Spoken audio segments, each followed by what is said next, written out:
आज के इस वीडियो में हम लोग सॉल्यूशन चैप्टर को just we are going to complete this chapter और आज हम लोग पढ़ने वाले हैं depression in freezing point. Freezing point में डिप्रेशन क्यों होता है, ठीक है।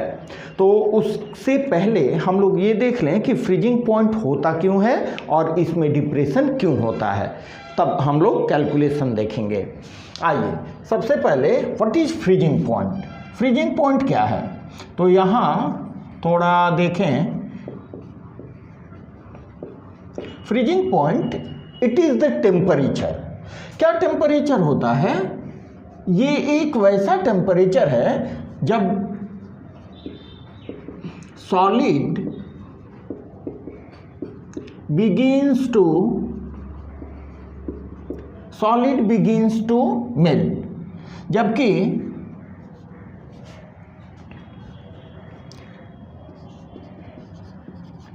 Liquid begins to solidify। बिल्कुल सिंपल चीज है, ध्यान से इसको देखें। इसका मतलब क्या हुआ, दैट इज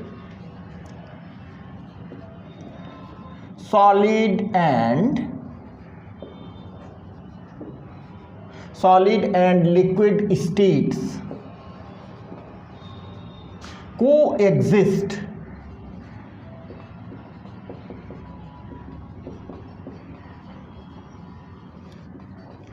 coexist together, ठीक है। यहां सॉलिड के लिए भी और लिक्विड के लिए भी, दोनों कोएग्जिस्ट करते हैं इस टेम्परेचर पर। That is it is a common temperature for existing both solid and liquid. एक कॉमन टेम्परेचर है जिसमें सॉलिड और लिक्विड ये सेम टेम्परेचर पर कोएग्जिस्ट करते हैं, ठीक है। ऐसा क्यों होता है, थोड़ा सा समझने का कोशिश करें। यहां देखिए,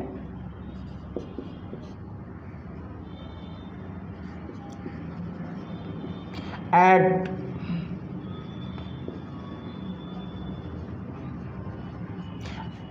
दिस टेम्परेचर क्या होता है, at this temperature the vapour pressure of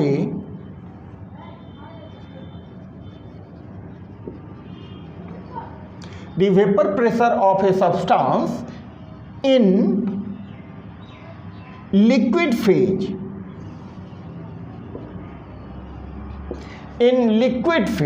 and solid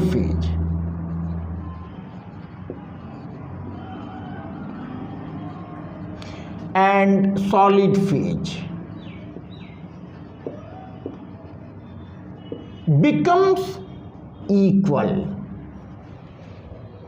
बात समझ रहे हैं, यहां पर vapour pressure of a substance in liquid state and solid phase, liquid phase और सॉलिड फेज में वेपर प्रेशर एक दूसरे के इक्वल हो जाता है, ठीक है, इस टेम्परेचर पर, जिसके कारण जो सॉलिड और लिक्विड स्टेट्स हैं वो कोएग्जिस्ट टुगेदर, एक साथ एग्जिस्ट करते हैं। और एक साथ एग्जिस्ट करने का मतलब कि liquid begins to solidify and solid begins to melt, and this temperature is called freezing point। इस टेम्परेचर को हम लोग फ्रीजिंग पॉइंट कहते हैं, ठीक है। अब देखें कि फ्रीजिंग पॉइंट में डिप्रेशन क्यों होता है। बहुत सिंपल सी बात है कि फ्रीजिंग पॉइंट में डिप्रेशन क्यों होता है। यहां देखिए, यहां हमारा प्योर सॉल्वेंट है। प्योर सॉल्वेंट का आप भी जानते हो कि vapour pressure high vapour pressure होता है। अब इस प्योर सॉल्वेंट में हमने मिला दिया सॉल्यूट। यहाँ पर ध्यान देने वाली बात है कि ये कोई कंपल्सन नहीं है कि सॉल्यूट वोलाटाइल रहे कि नॉन वोलाटाइल, क्योंकि हम लोग डिप्रेशन इन फ्रीजिंग पॉइंट के बारे में डिस्कस करने जा रहे हैं। तो आप लिख सकते हो यहाँ मे बी वोलाटाइल और नॉन वोलाटाइल सॉल्यूट आप मिलाए तो क्या हुआ, यहां सॉल्यूशन बना कॉन्टेनिंग दिस सॉल्यूट। अब ये सॉल्यूशन बना तो नेचुरली इसका वेपर प्रेशर लेस हो जाएगा, लेसर इन वेपर प्रेशर कम हो गया। तो वेपर प्रेशर कम कब होगा, वेपर प्रेशर कम होगा, दैट मीन्स फ्रीजिंग करने जा रहा है। तो हमको फ्रीज करने के लिए यहां आप इधर हम लिख लेते हैं फॉर फ्रीजिंग,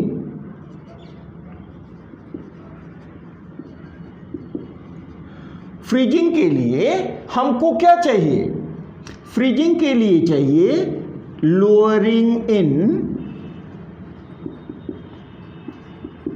वेपर प्रेशर, ठीक है। और सॉल्यूशन के केस में हमें क्या मिलता है, लेस वेपर प्रेशर डिक्रीज करता है, जिसके कारण हमारा होता है डिप्रेशन इन फ्रीजिंग पॉइंट।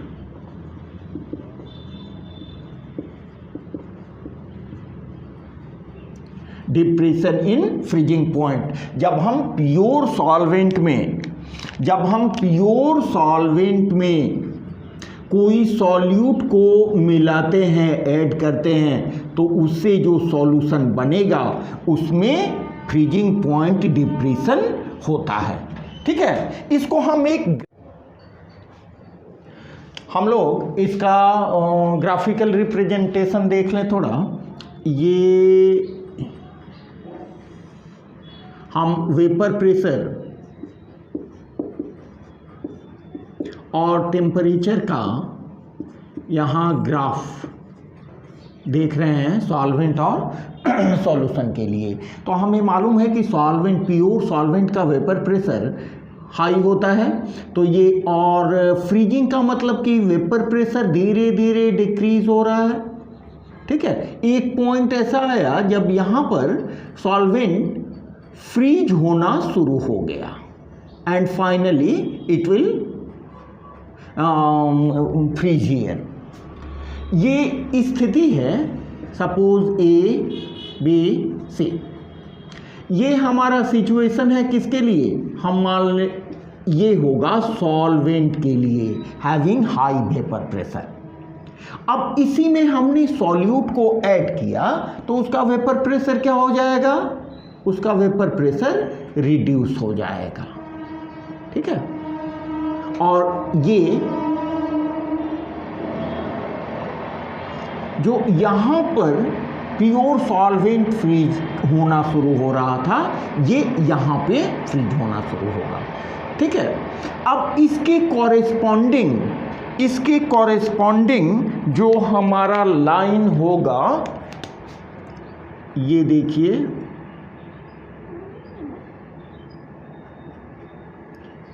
ये फ्रीजिंग पॉइंट होगा सॉल्वेंट के लिए and this will indicate the freezing point of solution.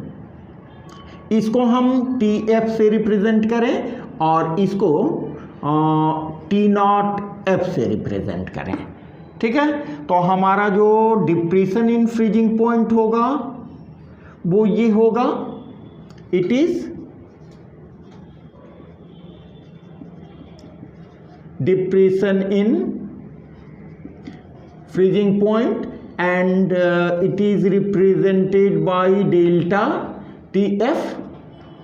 Delta TF is equal to क्या हो जाएगा, delta T0F minus TF। Just boiling point, elevation in boiling point के just opposite आप mark करो। यहाँ हमने जो सॉल्वेंट था, सॉल्वेंट के फ्रीजिंग पॉइंट में से सॉल्यूशन के फ्रीजिंग पॉइंट को माइनस किया है। और यहाँ देखें, इसको आप लिख दो सॉल्यूशन, ये फ्रोजन स्टेट को दिखा रहा है, ठीक है, और इधर ये लिक्विड स्टेट को।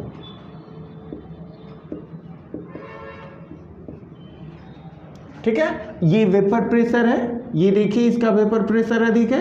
And after adding the non volatile या वोलाटाइल कोई भी सॉल्यूट आप ले सकते हो, इसका वेपर प्रेशर डिक्रीज हुआ तो इसका फ्रीजिंग पॉइंट में हम लोग डिप्रेशन ऑब्जर्व किए। अब डेल्टा एफ का वैल्यू कितना होता है, वैसे एनसीईआरटी बुक में इसको डायरेक्ट करके निकाल दिया गया है।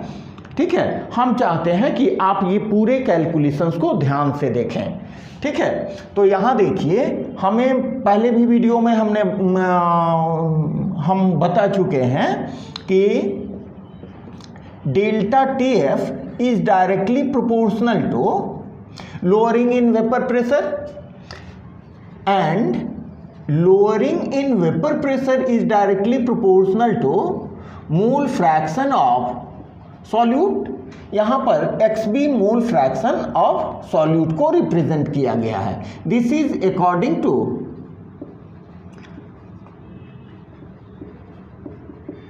Raoult's law.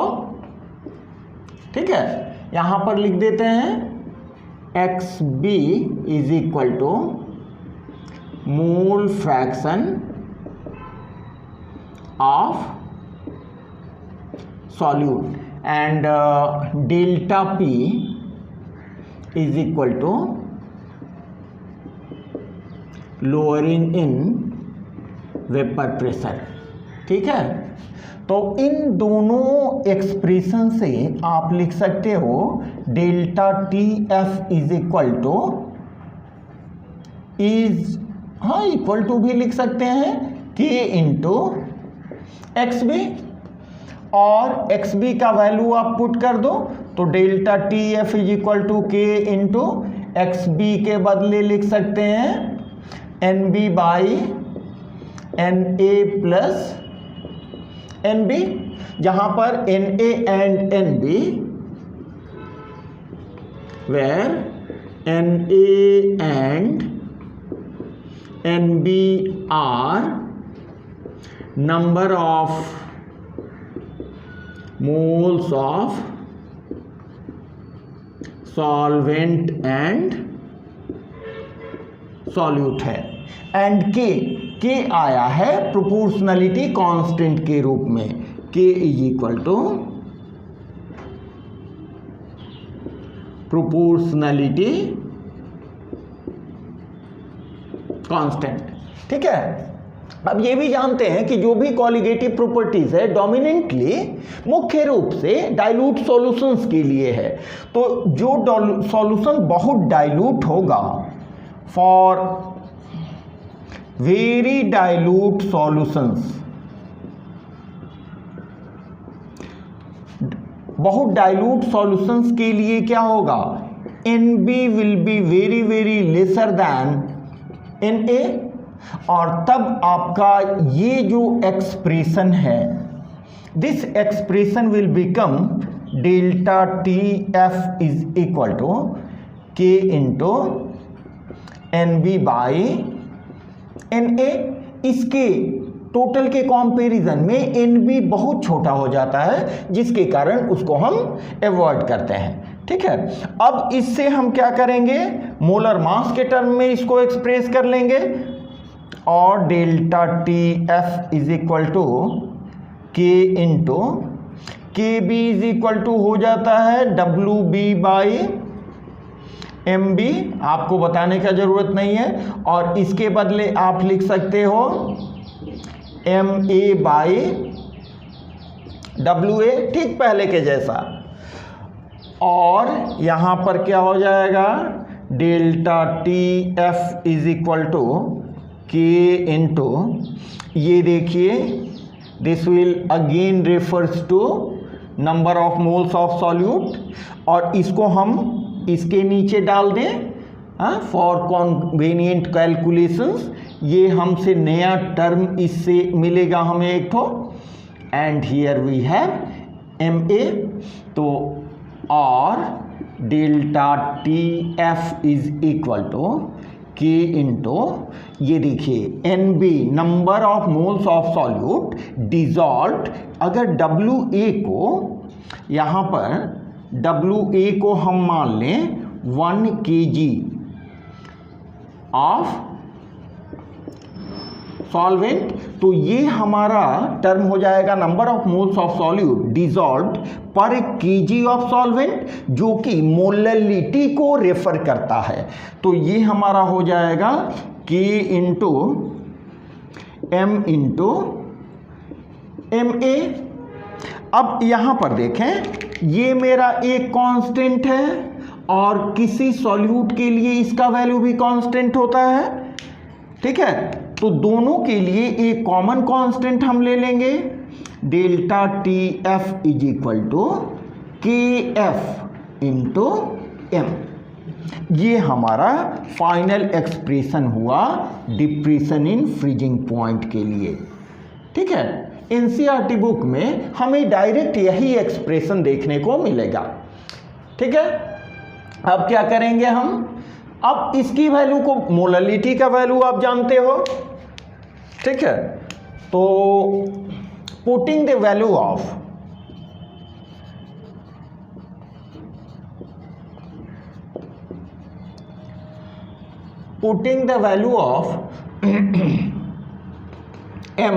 M का वैल्यू कितना होता है, WB बाई MB इंटू 1000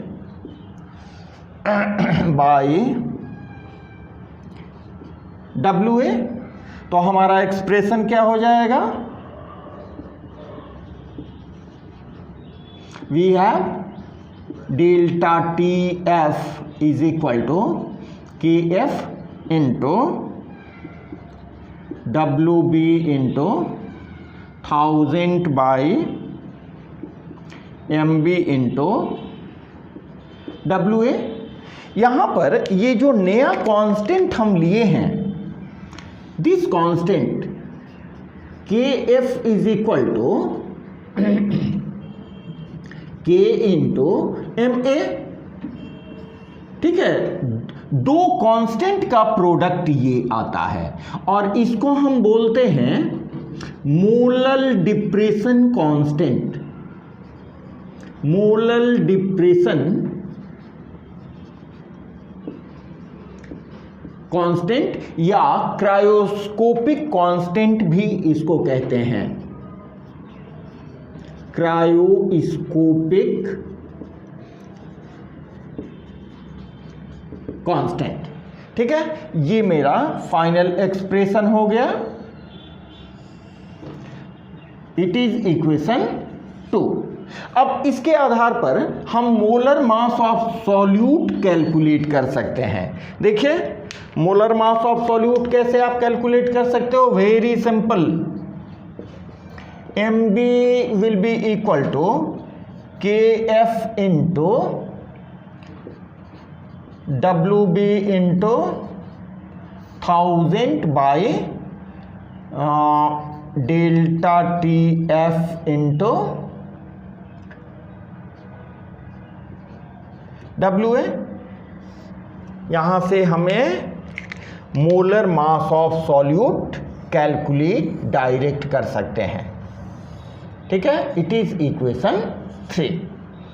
अब देखें, इसमें molal depression constant, molal depression constant अगर कैलकुलेट करना होगा तो हम इसको कैलकुलेट करने के लिए, डायरेक्ट कैलकुलेट करने के लिए हमने एक फॉर्मूला यूज किया है, KF कैलकुलेट करने के लिए हमारे पास फॉर्मूला होता है R into MA into TF square divided by delta H fusion multiplied by 1000, ठीक है, इससे हमें KF का वैल्यू कैलकुलेट हो जाएगा। ठीक है, अब हम देखते हैं कि KF के लिए यूनिट कैसे निकाल सकते हैं। आप चाहो तो KF के लिए डायरेक्ट यूनिट निकाल सकते हैं इस फॉर्मूला से, यहाँ पर दिस फॉर्मूला से KF is to delta TF/m। तो इस फॉर्मूला से KF का यूनिट हो जाएगा, unit of KF is equal two kilo KG पर मोल। हाँ, आप लोग देख लेना, हमने पहले वीडियो में इसको कैलकुलेट करके दिखाया है।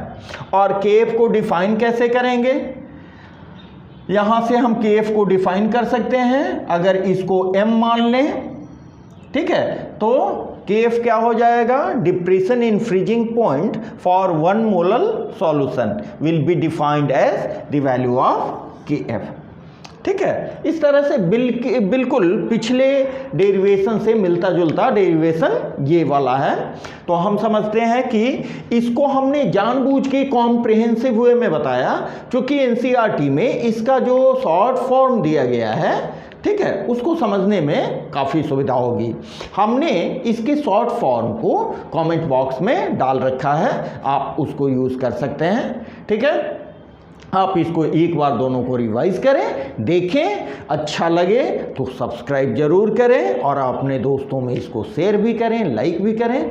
Okay, thanks to all, just meeting.